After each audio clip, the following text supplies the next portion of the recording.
Hi adventurous people! It's me Rose, and for this video is papunta ako ngayon sa grocery, kaya naman tara, samahan niyo ako. Pauwi na nga pala ako nito sa bahay from work and dadaan lang ako saglit sa grocery dahil bibili ako ng pagkain na pwede kong lutuin pagdating sa bahay. Ito at papasok na nga pala ako sa grocery and time check, it's almost 4 PM na ng hapon guys dito. While nagbabiyahe pa lang ako pauwi is iniisip ko na guys kung ano yung aking lulutuin or ano yung kakainin ko pagdating sa bahay. At dahil sobrang late na din para kumain ng lunch guys, is iniisip ko na something na madali lang siyang lutuin at hindi masyadong matagal. At para naman diretso na din ako makakain. Kaya naman sa pagkapasok ko pa lang sa grocery is dumiretso agad ako sa may meat area. At yung una kong pinuntahan na yung chicken section guys, kung saan tinitingnan ko muna kung meron bang mga naka-sale. Kasi nga minsan super mahal din yung mga price ng chicken. And during that time guys is nag-isip-isip muna ako kung bibilhin ko ba is yung chicken.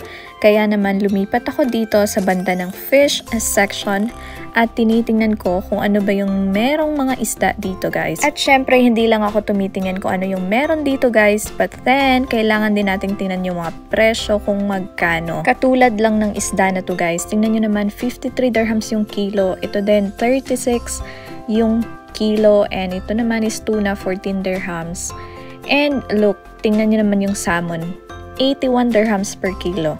So syempre saan ba dito yung kailangan kong bilhin na something na pasok naman sa budget? At dahil walang tao na nakabantay dun guys is chinek ko dito sa may pork section, at ayun nga, ayun si kuya, and sinabihan ko siya na kailangan ko ng isang tao para mag-assist sa akin dito sa my fish section. And yes guys, nakapag-desisyon na nga ako kung ano yung bibilhin ko kundi yung fish.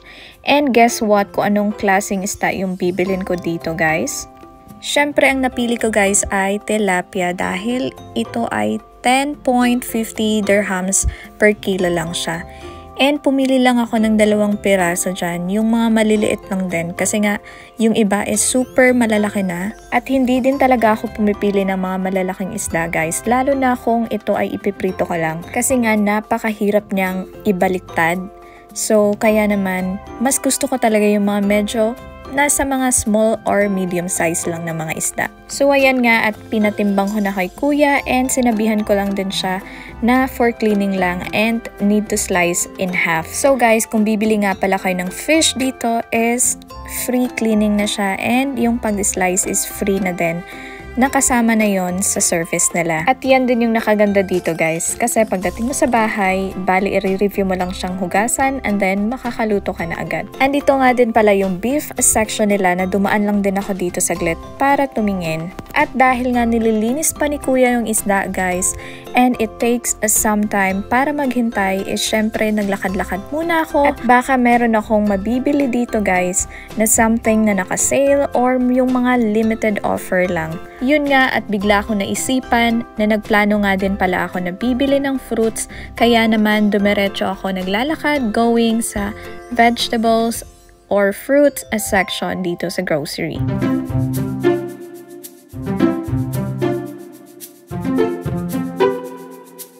And andito na nga pala ako sa may vegetables section. And naisipan ko na yung isda is piprituhin ko siya. So, syempre kailangan natin ng sausawan. And of course, hindi mawawala yung kamatis na napakasarap i-mix sa toyo at sa ating suka. Kaya naman guys, is kumuha lang din ako ng 2 piraso dahil kailangan ko lang siyang gamitin. Ang isa para sa ating sausawan, and then yung isa is for something kung meron siyang kailangan na isahog ko sa aking ibang lulutuin. And then dumiretso ako dito guys sa banda ng mga broccoli section dahil gusto ko nga bumili. Kaya lang super napakamahal yung presyo niya ngayon.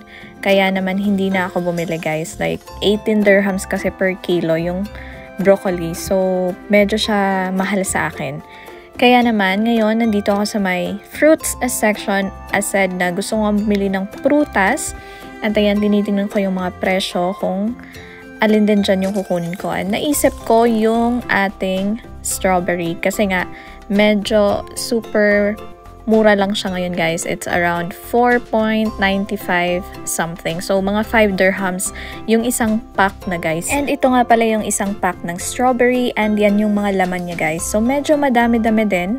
And tinitingnan ko din siya guys kung okay ba yung nasa loob at hindi masyadong yung super overripe na siya. So kumuha lang nga ako dyan guys ng isang pack kasi nga minsan ayoko din na bumili ng super napakarami kahit na mura siya. Kasi nga minsan hindi ko siya nakakain and naaabutan na lang siya guys na nasisira na sa loob ng ref. So guys, magpatimbang na tayo dahil kinuha ko lang naman is yung kamatis and then yung strawberry is parang nilagyan lang siya ng presyo. At ayan, tapos na tayo magpatimbang and meron din akong nadaanan dito guys na buko. Tingnan nyo naman, super napakaliit kumpara naman sa buko sa Pilipinas guys. At meron din ditong katabi niya na watermelon. So ngayon is pabalik na tayo dun sa my fish section dahil for sure is tapos na yun ang paglilinis ni Kuya. And while naman ako naglalakad guys is meron na naman ako nakitang nakasale at ito ay ang mushroom dahil tag 3.95 lang yung price ng isang pack and fresh pa siya guys. So kaya kumuha na ako ng isang pack dito. And ito guys, nakabalik na tayo sa my fish section and tama nga ang hinala ko dahil tapos na nga ang paglilinis ni Kuya sa isda and nilapag na lang niya dito guys. So ito nga pala yung buong nabayaran ko sa isda, 8.55 dirhams. Yung buong 2 peraso guys na isda. So ayan, pupunta na tayo sa cashier at wala na din akong ibang binili. Kaya naman diretso na tayo sa pagbabayad. So guys, ito nga pala yung aking mga binili. Ito yung fish tilapia and then yung strawberry na isang pack, yung mushroom, and then yung 2 peraso ng kamatis. And during this time guys is hindi pa natapos yung customer na nauna sa akin kaya naman waiting muna ako dito. Alam niyo ba guys, yung grocery na din ito is napakalapit lang din sa bahay namin. So it's like 5 minutes walking distance lang din siya. So ayan, nagsisimula na si Kuya na mag-punch ng aking mga binili. And sa oras na din na to guys is talagang nafe-feel ko na yung gutom dahil nga past 4 PM na nga nito na bumili pa ako sa grocery. And dito sa Dubai nga din pala guys is na-implement na ng government yung something na recyclable bag and may bayad siya guys if ever na wala kang dalang bag. At dahil mabilisan lang tong aking pag-grocery guys from work, ay wala din akong dalang bag kaya naman nagbayad na lang din ako guys. So lahat nga pala ng aking binili guys is cost me around 18.90 dirhams. Finally is tapos na din ako mag-grocery guys and ngayon ay pauwi na ako diretso sa bahay.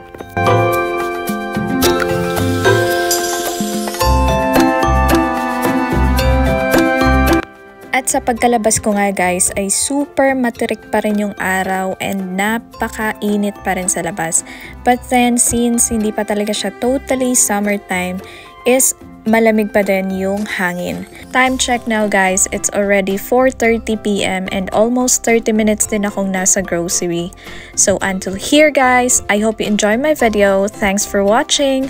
Bye!